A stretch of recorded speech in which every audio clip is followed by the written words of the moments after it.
primary education is a joke, man. I'm talking about like age 4 to 12, around that group, or around 8 years, right?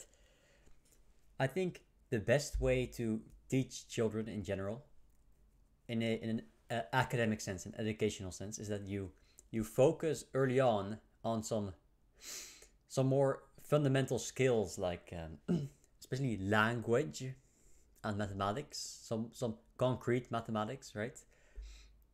And I think motor skills, you want to have them play for sure, but I don't think that's necessarily something you have to do in education, right? You just make sure they have a bunch of breaks in between their subjects, right? And then they play and then they learn how to socialize.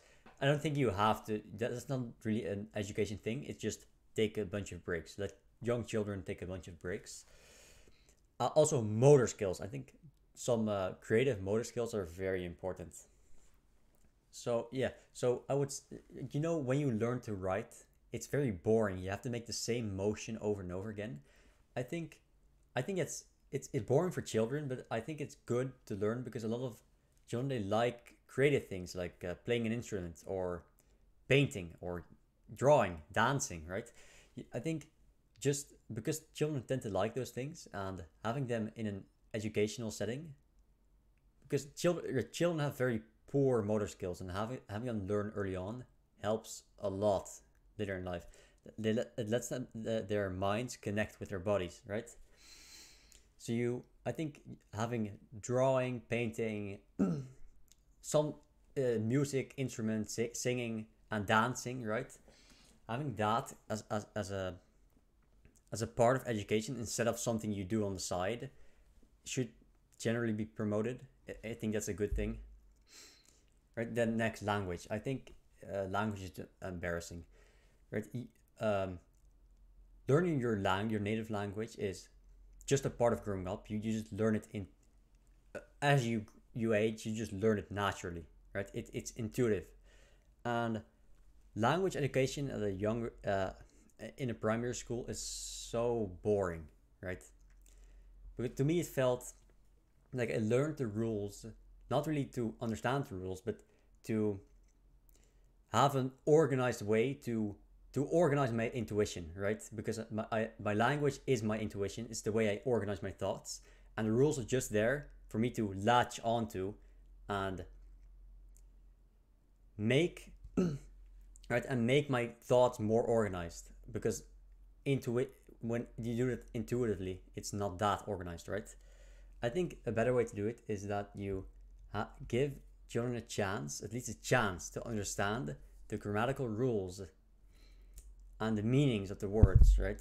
In a more rigorous and functional sense. So you actually understand what the affixes and all that is doing instead of just learning it as a rule.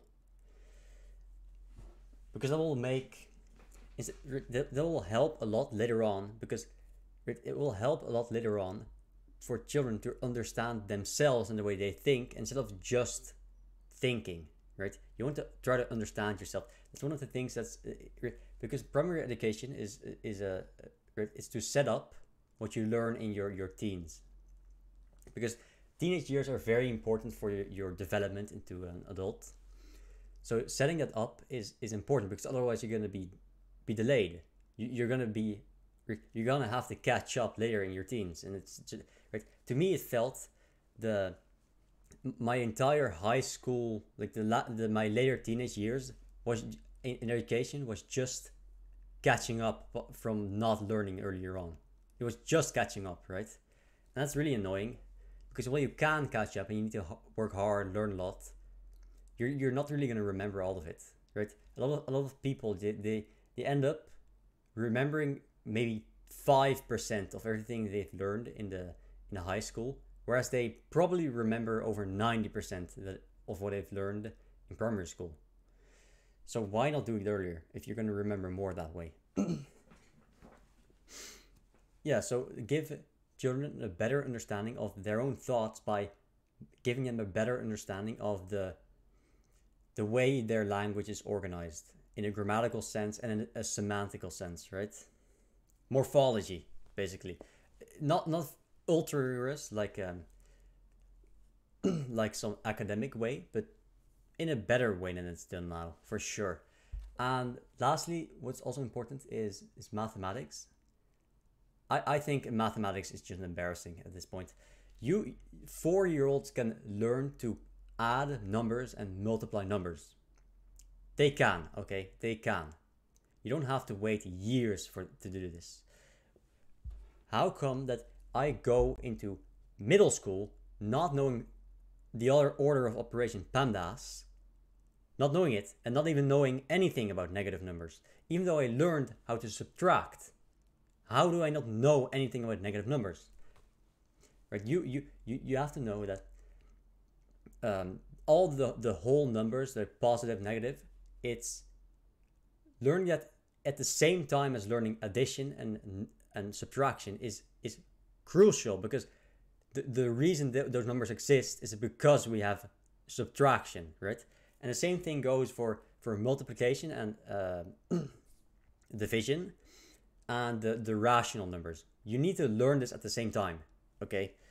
You can do it, and you can do it early on. You can do this before 7-8-year-old, right? They can learn about this easily.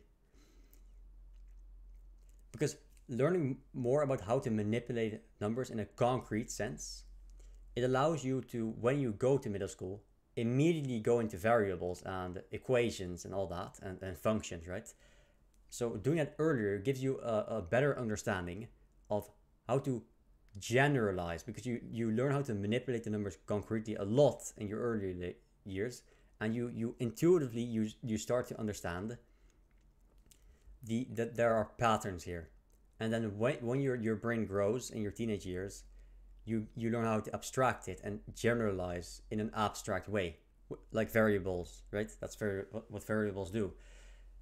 Second, geometry, right? I think learning a bit more about angles, not only just the insides, right? The size of the squares.